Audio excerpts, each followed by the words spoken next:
بسم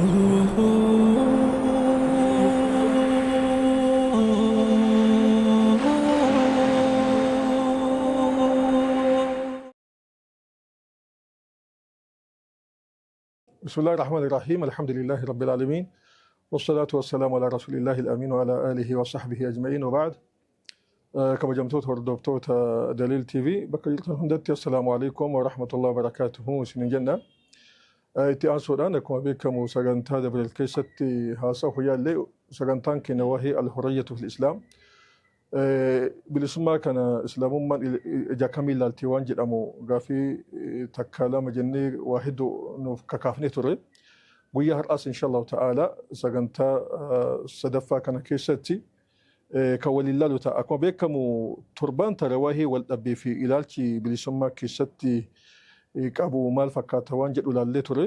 Guyyaa har'aa immoo akka gaafiititti kan ittiin kaanu yookaan sagantaa ittiin bannu bilisummaan tun daangeffama qabdi moo hin qabdu?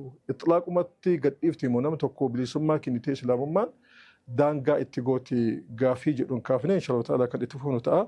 كلا دكتورة سعيدة سندبرسا كبجانا نهرد فشين جدا دكتور سعيدة حياكم الله وبياكم باقر نلفتني كبجاما وياما شين جنة بارك الله فيكم كما بيكم سكنتا سندورا كيسات واحد ككافني توري أما ليس سكنتان كنا ونمساني والكاباتي وهي ماسلة الحرية في الإسلام مفاهيم إشي حريرو إشي علاقة إشي كبجاء المناماتي في بالسمان سمان تونو ولتلفين إشي ملكة نوفكافتني تورتني ويا أكن أموكا كانوني bilisummaan tun daangeffama qabdi islaamummaan waan daangeessiteen qabdi moo itlaaqatti gadhiifti waan jedhamu haa kaanu maal jettan? Bismillaahi rahmaani rahiim. Gaafii namni marti gaafatu namni dhaga'u hundi isaa namni waan kana dhaga'u hundi isaa qalbii ofii keessatti gaafiin kun itti ka'a. Amantaa islaamaa keessatti bilisummaan daangaa qabdi moo hin qabdu? Amantaa islaamaa keessatti baay'ee waa'ee bilisummaan dubbateef daangesse moo hin daangessine ka jedhu gaafii sirriiti. Amantaan islaamaa hin daangessiti bilisummaa kana. Maaliif daangessiti beektaa? Fedhiin ilma namaa daangaa hin qabdu. Fedhiin ilma namaa daangaa amma namni gariin nama tumee yeroo namni iyyuu namatti kolfuunuyyuu ka itti tolu hin jira beektaa? Nama tumee namni sun yeroo warwaatu yeroo iyyuu ka itti gammadu jiraami.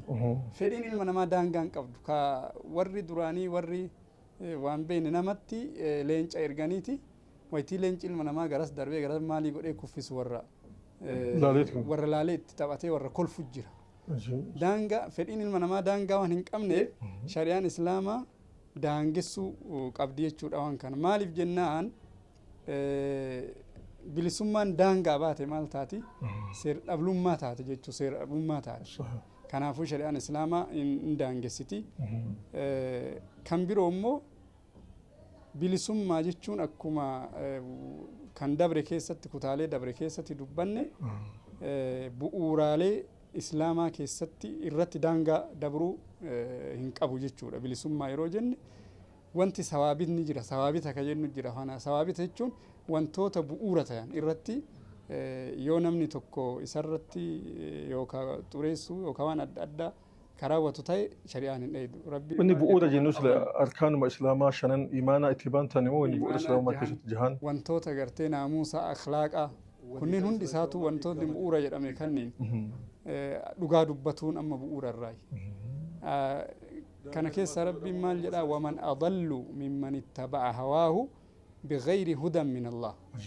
Namni fedha nafseetirra deemee qajeelfamarraa bahee qajeelfama rabbi kennirraa bahee nama fedha nafsee jala deemirra namni jallataan hin jiru jedha. Kanaaf nuti bilisummaa jennu kana keessa qajeelfama rabbi tirra deemna malee qajeelfama kana keessa baane taanaan yoosuu waan biraa keessa buuna jechuudha. Kanaafuu bifa kanaan hin daangessa. Kanaaf amantaan islaamaa جميل هندان جس قافة جدا وني سيدان جسيوك أجيل فما ربي راتي كنا القرآن ما في حديثه كان دان جفمو قبل من المسلمات وكوجت ولا إطلاقة تقدمهم قبول كان كيسا وان توكو أكا بؤوراتيت يوكان مو أكا كأمساتيت أكا بؤوراتيت أدو كلال لتاتي أكا فكينياتيت أدو كلال لتاتي توكوفا مرجد أنفا مرجد أنفا أدو كلال لتاتي مرجد أنفا يوكان مو mirgi hawaasa tokko seera bulfanne tokko irratti daangaa dabruun qabu.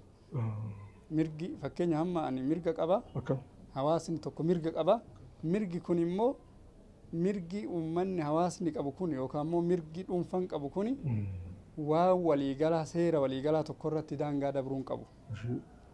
Kun akkasi akka fakkeenyatitti akkasuma immoo mirgi ani qabu dhuunfaan qabu yookaan hawaasni qabu tokko faayidaa guddaa tokko irratti daangaa dabruun qabu. Amma faayidaa lama jira miti. Faayidaan takka xiqqa jira. Fakkeenyaaf faayidaa dhuunfaa fudhannu faayidaa waliigalaa ka hawaasa bal'aa fudhannu faayidaa dhuunfatii fi faayidaa hawaasa bal'aa yoo fudhanne dhuunfaa tokko gadhiifnee mirga hawaasa waan faayidaa hawaasaa silaa oolu san irratti yoo inni daangaa ka dabru taate mirga isaati jennee ilaaluun qabu. Hattaa odoo waan isallee ta'e odoo wanti sunis waan isaa ka ta'u taate waan isaa san bakka buufamee fi faayidaan hawaasaa sun kabajamuu qaba malee ani mirga qaba jedhee dhuunfammaan tokkichi wanni jiru mara irratti ol ta'uun hin barbaachisu. Amantaa islaamaa keessatti akkasitti hubatama jechuudha. Akkasuma kun immoo kama warri dhiyaa jedhe san maali bilisa hin kenninaaf hiriyummaa isaa hin kennine jechuudha. Waan islaa namni tokko waan tokko yoo handhuurfate waan ofiisa waan uummataa tokko hawwanu taate maqaa hoggansaa saniitii waan fedhe itti fayyadamuu keessatti itti fayyadamuu dhabuu keessatti mirga guutuutti hin qabu jechuu keessani. Suni beekamaayyuu. Suni akkuma mara irrattuu beekamaadha. Kan odoon ta'in amma qabeenya dhuunfaa kiyya qaban. Ayyiin qabdan. Qabeenyuma dhuunfaa kiyyaa sanii iddoo hawaasni barbaadurra yoo jiraate qabeenyummaan dhuunfaa kiyya iddoo hawaasni barbaadurra yoo jiraate an asirra ta'a hawaasni kun haa baadu. Fakkeenyaaf bi'irii haa jennu bishaan argame lafa kiyya keessatti. Uummanni dhuguun qabdan lafa dhuunfaa kiyyaati jedhuu hin danda'u. Garuu waan lafa kiyya san fakkaatu waan iddoo kiyya san fakkaatu bakka buusuun dirqama shari'aati. Kanaaf amma laal shari'aan bootaa kanatti hawaasaaf jecha nama sirraa fuuteetiin hawaasaaf kennuu dandeettii. Waan jaalachiisuun godhuun ni jira jechuudha. Kunillee daangeffama. Odoon daangeffamtu ka jennu taate akka shari'aatitti ani yoo bi'iriin na jala argamte biyyi dheebuun lafa kiyya keessa argamte biyyi dheebuun dhumuu qaba malee bishaan san dhuguun qabu. Garuu akka shari'aatitti dirqama shari'aatiin dhuguu qaba uummanni bishaan san. Ani hoo maal ta'a? Ani immoo bootan na fakkaatu kan biroo naa kennamuu qaba. Ka biroo immoo idan islaamummaan fedhii dhuunfaa nama tokkoo osoo hin taane fedhii hawaasa laaltee jechuudha. Fedhii hawaasaa. Fedhiin hawaasaa sunuu immoo fedhimmaan hawaasaa sunuu hawaasa birooti irratti yoo ka daangaa dabru taate anuma fakkeenyaaf hawaasa jihaa tokkoo ta'e hawaasa jihaa birooti irratti yoo ka daangaa dabru ta'e hawaasummaan sunuu daangeffamuu qabaa jechuudha. Suni ka warra dhiyaa wajjilleen bootaa kanatti walumaa galla. Fakkeenyaaf mirgi daangaa hin qabne hin jiru. Fakkeenyaaf namni tokko hatuuf nama gowwoomsuuf nama ajjeesuuf nama dhiituuf nama hidhuuf mirga hin qabu. Mirga hin qabu. Odoo harka kee jala maatii keellee odoo ta'e. Akka dhuunfaatitti moo? Akka dhuunfaatitti mirga hin qabdu. Maatii keellee odoo ta'e jechuudha. Kamitti? Kullukum mas'uulun wa sunna ra'iyyatiinu. Asaasa wanna tokko irratti walii galee jira mire adeemsi keenya bu'uura shari'aati irra islaamati waan jenneef waan nama miidhu dalaguu hin qabu jechuudha.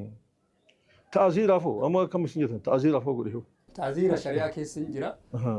Ta'aziira jechuun harka baafatuu miti. Yookaan haaloo baafatu odoo hin ta'in ta'aziira jechuun nama san akka gara naamusaatitti deebi'u godhuudha. Shari'aa keessa hin jira ta'aziirri. Garuu sadarkaa nama san miidhu sadarkaa qaama isaati irratti miidhaa geessu godhuun eenyu shari'aa wajjin wal dhaba. Kun amma bakka jechuun haala akka dhuunfaatitti immoo akkuma hawaasaatitti immoo rakkina yeroo tokko tokko argamuun namni aangoo tokko qabu tokko nama san daangaa itti dabalee ittiin tumuudhaan caccabsuudhaan waan akkasiitiin seeratti dhiyeessuu yookaan ammoo abbaan maanuu ilma isaa waan hin taane balleesse ala ka bulu yookaan ilma namaa tumee ka galu taate nama san tumee seeratti deebisuu keessatti sila abbaan ilmuma ofiillee dhahuu hin danda'u jechuu keessanii islaamummaan hagamtaa akka daangaan bakka kanatti gooteef yookaan nama bulchaa tokko. Amma akka itti hubatuu qabnu wanni hundi isaatu amantaa islaamaa keessatti safaramaadha. Likkii qaba. Safaramee mazzanamee taa'a jechuun achirraa hir'isullee ida'ullee hin dabalu. Fakkeenyaaf namni yoo nama adabuu barbaade haga adabu qaba.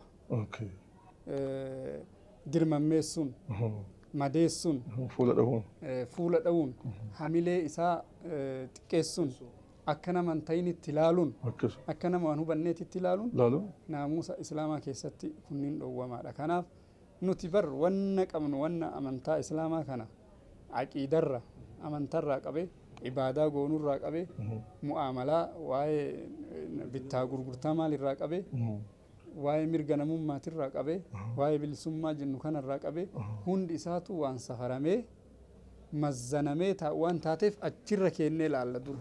Miizaana dura waan argame kana miizaana kanaan laalla. Homa dhufe hunda mirqaannee ittiin fiinu maaliifi waan dhufe san fuuneet miizaanni duraan lafaa qabna madaala lafaa qabna. Miizaanni sun kitaaba fi sunnaa rasuulaati. Kitaaba fi sunnaadha. Isarra keennee deemna jechuudha. Kanaaf shari'aan islaamaa yaani waan akkanaa kana hurriyaa yookaan immoo bilisummaa jennu kana kanaaf bootaa itti daangessitu jira jechuudha. Yoo namni bakka kanatti na daangessite jedhee akka dhuunfatitti jechuudha shari'aa islaamattu na daangessi jedhee himatee wanni shari'aan islaamaa daangessitu san waan inni haqa godhatu waan inni akka aqliititti illee akka ilaalcha namaatitti illee haqa godhatu yoo jiraate nama akkasii hin barbaannayu. Maaliif jennaan shari'aan wanna daangessite hunda imma rakkoo namicha kanaattu keessa jira. Namicha kanas sababa kanaan rakkoo keessa bu'a. Imma hawaasa naannoo isaa jiru rakkoo keessa bu'a. Malee wanta dhoowwite hunda shari'aan islaamaa hiika itti qabdi jechuudha. Hiika irraa qabdi. Akka inni faayidaa hin qabne. Mee fakkeenya gabaabatti zinaa yoo fudhan. Zinaan amma dhowwamaadha. Odoo namichi illee fedha qabaatee isilleen fedha kan qabaattu taate dhowwamaadha. Maaliif dhowwamaadha? Kun tokkoffaa namarratti dhiibbaadha. Sanyii namaati irratti dhiibbaa qaba. Fayyaa namaati irratti dhiibbaa qaba. Walitti amantummaa namaati irratti dhiibbaa qaba. Waa hedduu of keessaa qaba. Akkasuma hannas maalis yoo fudhan wanni shari'aan daangessitu kuni mirgi shari'aan daangessitu kun hundi isaatu ilaalcha namummaatillee namatu diqqoo yoo wanna biraa arge beeyta namni odoo shari'aa kanaan argin waan biraa yoo dur arge ijji hin cufatti. Ija ittiin arguun qabu jechaaf malee odoo ija ittiin argu kan qabaatu ta'e wanti shar'iin irraa dhoowwitu hundi isaatu faayidaa dhuunfallee faayidaa hawaasallee faayidaa biyya tokkollee kan qabne qofarraa dhoowwan jechuudha. Akkuma amma duraan dhala baankiin dhalaa addunyaa kanarra guutee ka dhalaa malee hanga ka biroo dhabdu jiraami. Amma gama diinagdeetiin yoo laalan kamtu irra wayyaa qaba kamtu irra faayidaa buusa kamtu irra khasaaraa namarraa hir'isa jedhamee ilaalamee amma addunyaan hundi garam deemaa jirti. Gara baankii dhalarraa bilisaa sanitti deemaa jira. Wanni hunduu yeroodhaa gara yerootti akkanumatti mul'ataa deemti. Wanti amantaan islaamaa jedhu kun maaliif beektaa? Isa kana kan lafa kaa'e rabbi waan ta'eef. Kan nama uume rabbiin gaafa nama uumerraa jalqabee haga namni duniyaa kanarraa xumuramutti maaltu dhufaa hin beeka rabbiin. Asaasa san irratti bu'uura san irratti shari'aa buuse waan ta'eef waan gaafa nama uumetirraa jalqabee haga gaafa qiyaaman buutee namni asirraa dhabamuutitti maaltu dhufa maaltu namaa tola maaltu namaan tollee bifa kanan kanaaf seerri fi heerri addunyaa yeroodhaa gara yerootitti jijjiiramaa deema. Haga rabbiin shari'aa islaamaa fide guyyaa takka namni taa'ee hin jijjiirra jennee teknooloojii wajjin walii galuu dadhabe jennee waan teknooloojiin fide shari'aan beekuu dadhabde jennee guyyaa tokko ummanni islaamaa yookaan immoo hayyoonni islaamaa beektonni ulamaa'in islaamaa ta'anii beekan maaliif inni duraanuu wanna jiru mara adda baasee lafa kaayee waan ta'eef wanna dhufe mara as fuudhanii isumarratti madaalanii ilaala waan isa madaale hin taa'e waan isa madaaliin hoo akkasitti deema jechuudha. Sheeka doktora dhiifama naa godhatee asirratti ka'ee waan tokko kan mafaahimaa ilma namaa keessa jiru keessa ummanni garbiyyoota ummanni dhihaa ummanni Ameerikaa Awustiraaliyaa ummanni biyya dhihaa jiran kuni hedduu waa'ee hiriyyummaa wayitakaa wayii bilisummaa wayitakaa sanii hedduun isaan qofa osoo hin taane ummannummaan musliimaa qajeelfamni islaamummaa isaaniif hin galleeyyuu islaamummaan jijjiirama akka dhuunfaatitti illee akka hawaasaatitti akka biyyaatitti fiduu hin dandeettu ummata sila dhiyaattu osoo islaamummaan tun yeroo zamana hedduu maraafuu ka taatu taate yeroo ammaa kanatti uummanni dhihaa jaaniba teknooloojii keessatti jaaniba sinaa'aa meeshaa lolaa keessatti waa hedduu keessatti taxawwura jaaniba namaatiin taxawwuratu jira.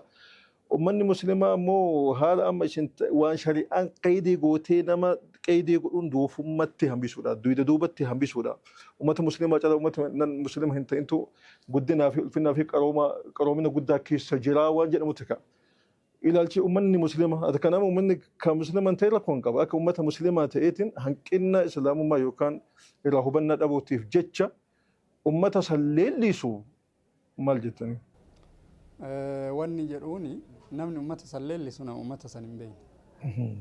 Ani ummata sanillee hin beeka fakkeenyaaf chaartara mootummoota gamtoomanii heera isaanii san qotisee jira irrallee barreessee jira.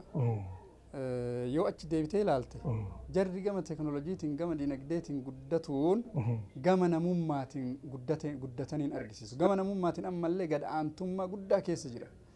Duubatti haftummaa keessa jira. Yeroo makamuyyuu namni jechuu islaama miti namnummaan nama ta'e yeroo makamuu haga zamana ammaa kana keessatti yeroo biyyi guddatte addunyaan guddatte jedhan kana keessatti miidhame. Haga yeroo kana keessa diqqaate. Haga yeroo kana keessa namummaa dhabe yeroo makamiyyuu namummaa dhabe hin beeku. Hin beeku deebii isaa doktora gaafiin kun guddaadha. Babal'ifnee haasa'uu qabna. Dhabee hin beeku maaliif dhabee furmaan isaa maalii kan jedhu inshallah ta'ala sagantaatti aanutti itti fufnu ta'a. Galatooma isin jedha barakallahu fiikum kabajamtoota daawwattoota keenya inshallah ta'ala sagantaa hagamaa doktor Sa'iid wajjin itti fufne isla bilisummaan hagamtaa akka daangeffama moo daangeffamaa miti waan jedhu kaafnee ture. Haga amma ka walilaalle kana inshallah ta'ala kan kana rahafi sagantaa itti dhufutti gaafii akhiratti dhaabne kana wajjin isarraa ka'uudhaan kan itti fufnu ta'a haga sagantaa biraatti wal garutti wasalaamu alaikum wa rahmatullahi wa barakatuh.